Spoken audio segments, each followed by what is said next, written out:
Hey guys, welcome back to the shop here.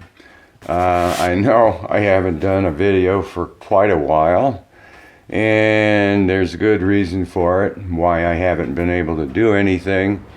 It seems my wife had a stroke. She's recovering though. But I'm going to give you guys a bit of an education should you wind up, unfortunately, facing the same situation. Knowledge that I don't think anybody out there has unless you've experienced somebody with a stroke. As soon as you figure out what's going on and you call the paramedics, the clock begins. You have 3 hours to get medical aid, if you want to call it that. So the paramedics take their time getting him to the emergency room. Doctor spends his time figuring out, yes, you're having a stroke. So at that point, there are two types of strokes. There's one where you're bleeding internally in your brain, and the other is a clot, which is starving oxygen to your brain. So your brain is dying. Now comes the fun part, is the doctor's going to offer you, I forgot the technical name for the drug, but it's a clot buster. So the situation is the doctor can't tell you which one it is, bleeding or a clot. And there's no time to go and do an MRI to figure out which one it is. So you have to make a decision as to whether to administer the drug or not. If you don't do anything, you're going to have permanent brain damage and you're going to have a vegetable. If you give the drug to the person and it's a bleeder, you're basically not going to have a vegetable, you're going to have a dead person, because it's not going to stop the bleeding, it's going to make it worse. If it's a clot, then you basically save the person from permanent brain damage. So I had no choice. I said, give the drug. The drug takes 1 hour on a slow drip to go in. So I stood there wondering what was going to happen. And doctor's sitting there watching it too. After a half hour, the doctor calls it and says, congratulations, it was a clot and you just saved your wife's life. So like I said, she's recovering. We're going through therapy. She has a hard time talking, can't walk without a walker, no use of the right arm because the clot was on the left side of the brain. So left side controls the right. All right, for this, just basically a buffet. I'm going to show first magnetic chuck that I thought would be good. I kind of realized magnetic chucks on eBay, flat or round, all suck right now, so don't buy one. Then I'm going to show a little present that I got for my birthday from my son-in-law. Some parallels that I took a gamble on and came out beautiful from eBay. And then last but not least, making just a plastic, turns out I'm using it as a coaster now. It works out great. So, hope everybody enjoys, and don't know when I'm going to be able to make another video or doing anything. I am in some time starting to make a wobbler here, so I'll be showing that soon. So, see you next time. Alright. Since the last magnetic chuck didn't work, I found a different one. A round guy, 4-inch. I think it was $120 for the lay. So if I have to turn a teeny little washer or something, I can. Kind of an oversized box for this thing, you know?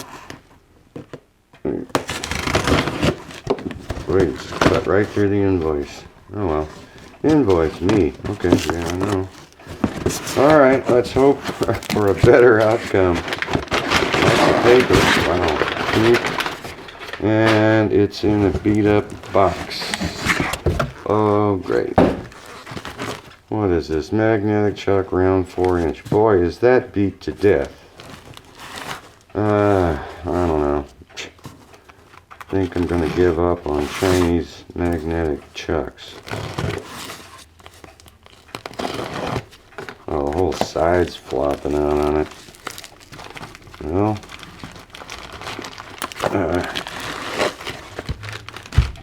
else is there? Nothing. Junk. Giant chuck key. Looks kind of okay. It's sealed. I don't know. Let's see what it looks like. It's heavy, I'll tell you that. I don't think that looks like what it was on eBay, but we'll see. What a mess. Kinda. Okay, that's ground. It's nice. I'm going to grab it on paint. I guess run out doesn't really matter on it. Let's see if I can get some grease on it.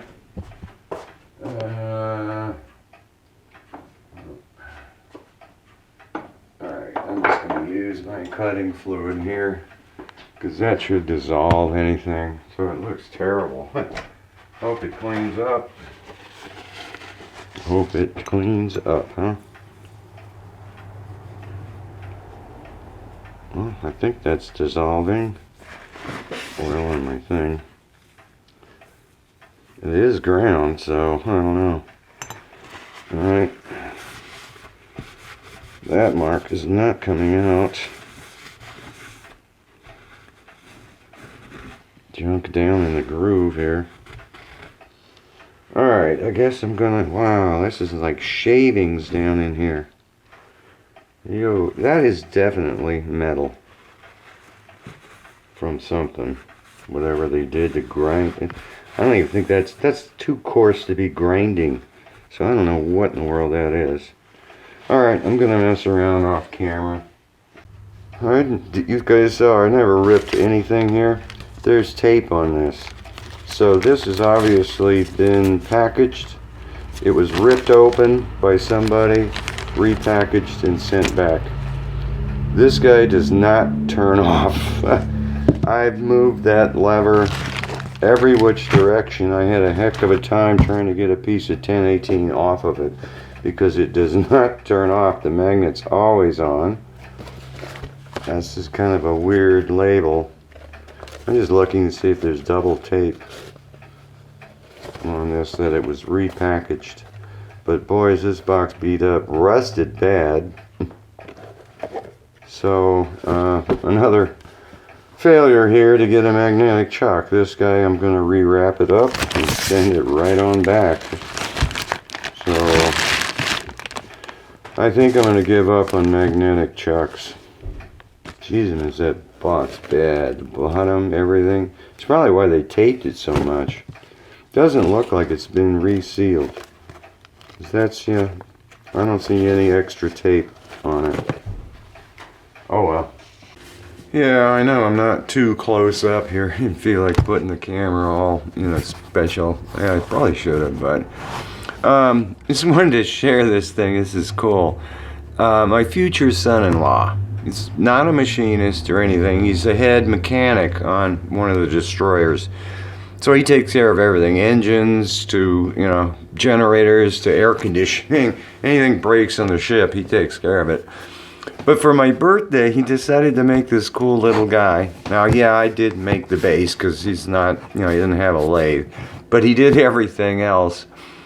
And I'm really impressed with this because I don't know where you find chrome parts like this. So he spent a lot of time looking around to find all this stuff.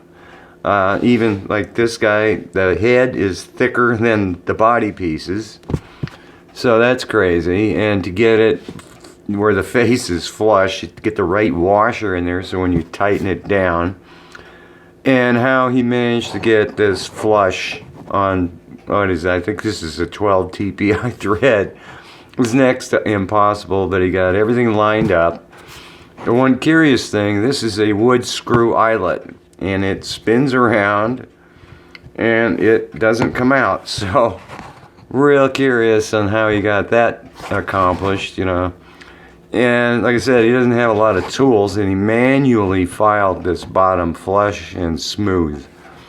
So I just wanted to share that. I thought this was real cool, and I keep it over on my desk by the computer so I can see it all the time.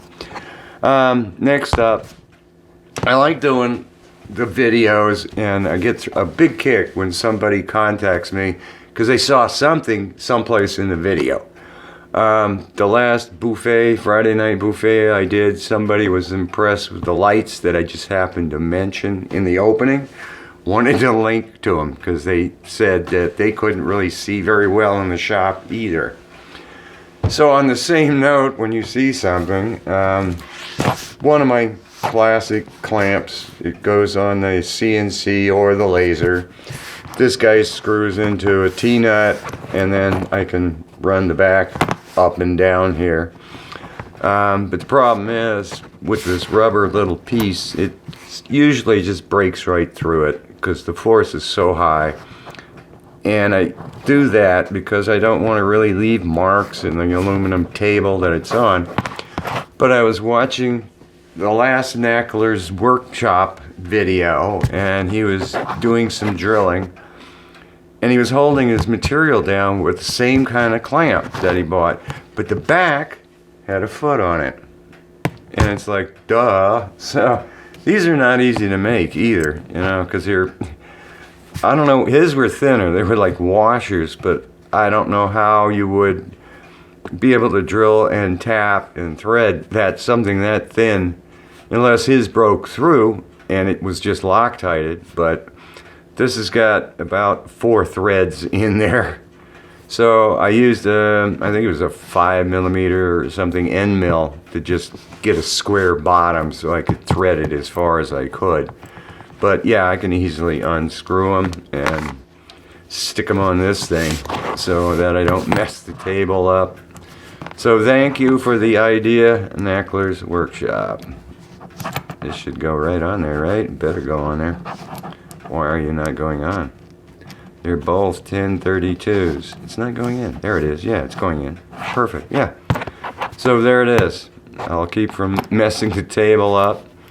Ooh, I never even thought about angles. Because with this, I can do an angle. So I got to make sure this stays really straight so I don't mess up this little foot thing, I guess you'd call it, a foot.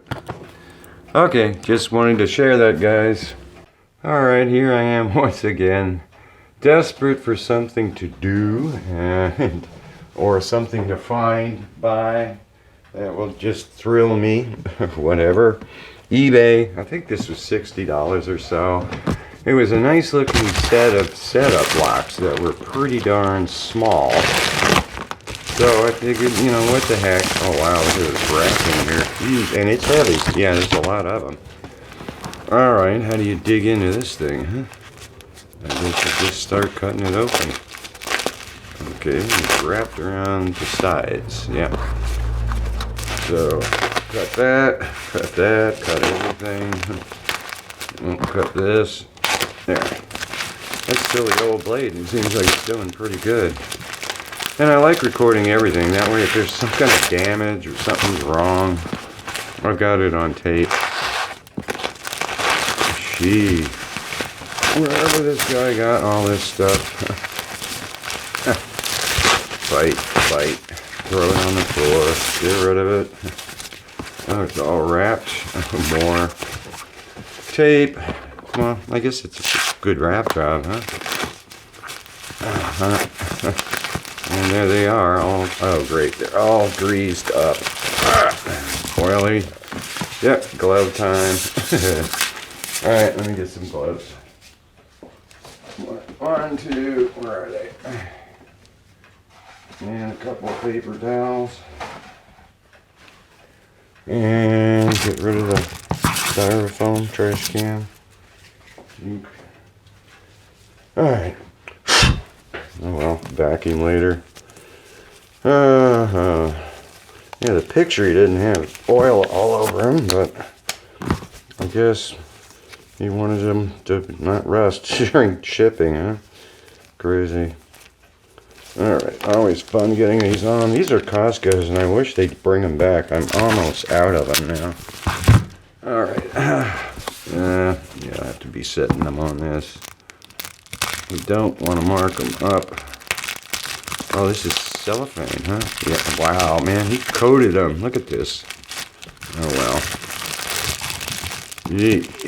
Slippery. Man, he really did a job on them. I'm going to need more paper towels than that.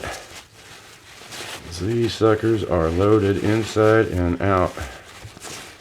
Gee, the nice finish though. It said tool maker, and the interesting thing is I watched a YouTube video of a guy that was a tool maker. He went to school, apprenticed at a company, and he said the difference is a machinist is somebody that specializes in one machine, mill, lathe, something. A tool maker knows a little bit about everything in the shop, so he's sort of like a lead advisor. So when you see the term tool maker on eBay, it has nothing to do with precision. So I wonder if it said tool maker, so I'm thinking, yeah, who knows how precise it is, but the finishes looked gorgeous on these things. Wow, just, come on, dude. You just dump it in oil. Heavy, thick oil too, whatever it is. But I mean, this there's I don't know if that's an accidental nick or what. I thought it was going to be a groove. Oh, it's on both sides. That's intentional. It's not accidental. But nice sizes. Weird with these holes on all the way through the length of them. I've never seen that before. Boy, it's pretty. This will be perfect for setups in my little 3-inch vise. Nice, thick. So I probably can use these a lot. So I got that one. There's another small one. It's going to take a while to clean these things up. It's just saturating this paper towel. This looks like it has a mark on it. Interesting. A couple of marks, I think. I don't know. Or is it a dot? Oh, signatures on this one. Oh, I hope he didn't sign all of them. Oh, this looks interesting. I'm going to wind up lapping some of these things here, I know. Whose name? J something. J Walls.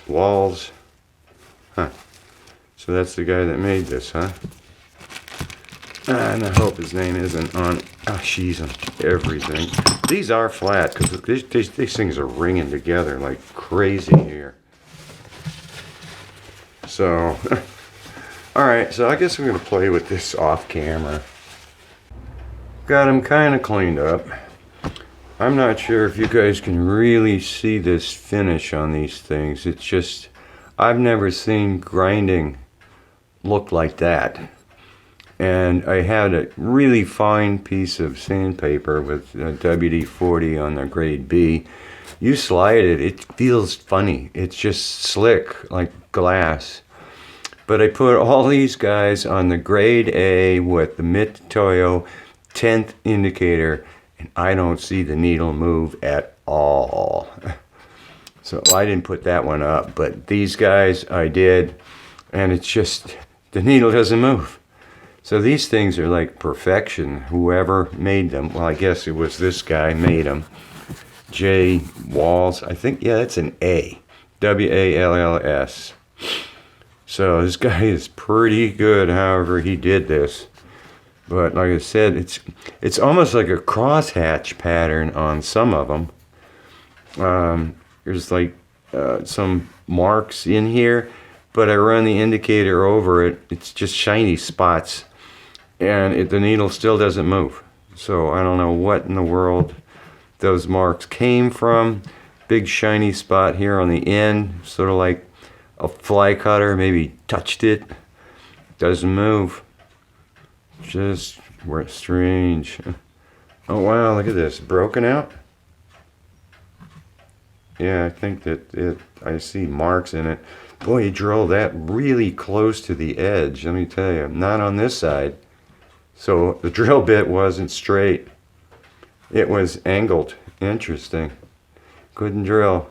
And they're not high-speed steel or hardened because, like I said, I put it on the lapping paper and black comes off real quick. So I was hoping to get rid of some of these shiny spots, but interesting. So I guess I'll have to make a tray or something for these guys. And I'm sure some of them are going to come in handy. Well, I'm hoping you guys can see that dial, because I can't really tell in the camera what it looks like. But now that I have this nice precision guy, where I don't see a 10th, this is the mid-to-tail 10th indicator, and I don't see the needle move at all when it's on the grade A block. Probably gonna bump this thing, but let's see here. Way up high. Alright, so I gotta raise the Z up, get it close to the 0. Yeah, come down a bit. Can I do that? No. Oh, that's interesting. I can push the head down, but it stays when I let go. Oh, there we go. Alright, so now, alright, it's pretty much so staying there. Because I wanted to see what would happen too if I clamp on it. So if I move slowly, I wanted to see how straight the vise was. That's a 10th right there. It's coming up on 2/10 now. Interesting.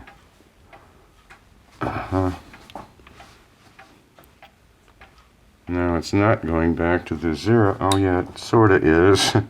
It's a 10th off. So now it's going down. Alright, so is my vise really that? Because I did run this thing on the dual deburr. I wonder if I could have this vise interfering with it. Make sure it's not touching the sidewalls. Make sure it's really well ground down. So now, yeah, I'll take it down a little bit. Oh, there. Closer to 0. Yeah, it's coming up. I was getting different readings before. A lot better than this. Let me back it out and spin that block around. I'm actually deburring it. I'm not sure what happened then. There's some lines on this thing from that stone. Interesting. I'm gonna have to put it back on the grade A to see what it's doing. Okay, that's, I think, pushed down pretty good. Where's it gonna land? Lands up high, so go up. Yeah, I'm getting different readings here, so this has to be me in this block. Alright, so I'm going to call this, yeah, definitely right on a 10th below. Okay, now it's like 2/10. Yeah, it's moving a lot. So, interesting. Does it go right back to a 10th? Nope, it doesn't. It's 2/10. Oh, I forgot what I said. Now it's a 10th. So, this is pretty interesting. Well, let's see what happens when I clamp it. Because I would expect this side to go up. Alright, so go down because I want to bring it back to the 0, close to. So I'm not even a half a thou in this vise. Alright, so we'll bring it in and clamp it. Here's the thing here, coming in. And if I clamp it, it goes up about 2/10. If I let go, yeah. It's halfway on a 10th. So yeah, I'm coming up a 10th and a half when I clamp it. I think it's a pretty good vise. I don't know about you guys, but I'm pretty happy with it. I'll probably do some more checking of the vise bottom, deburring, because I don't know whether these guys, I haven't, since I changed the tram, I haven't really dusted the face of these guys off, so I don't know. Well, absolutely bored in the shop after 7 years of stuff, kind of seen everything, learned just about everything, made a lot of stuff, looking on eBay all the time, Amazon, something new, something to play with, some toy. Can't find anything, but I always see these bench blocks and wonder, you know, what do people, I know they're mainly for gunsmithing, but I got a ton of plastic, so why not make one? This is a blank for one. And you want to make a lot of chips, this will do it too. Turning it down because it was a big square piece. Take it to the radial arm, cut it square, stick it in the lathe, turn it, stick it in the mill, clean it up, blah blah blah. So I don't know what I want to do now. They usually have a bunch of different holes in it and a V-groove. I can clamp this thing if I want. I can buy a piece of rubber so it doesn't fly around. So I don't know what to do with it, but you know, like I said, bored to death. I got to do something. So it's pretty big too. It's over 4 inches. I forgot how big is this thing. Oh, It is, no, it's just under 4 inches, 3 3/4. So it came out kind of nice. And a curious note, I saw a long time ago Ox Tools playing with plastic and said that brass steel wool is the best to get a nice finish. Had gotten it years ago for Christmas, and I finally used it for the first time. And yeah, regular steel wool does not give a very nice finish. Brass steel wool gives a very nice finish on it. I did the face here, and then I did the round part with it. So I guess, I don't know what to do. You know, I can put 4 holes in it or something. I think I'm just going to throw it in the drawer. And if the need comes up for doing something with it, then I can make it for that particular job. So I just wanted to share that.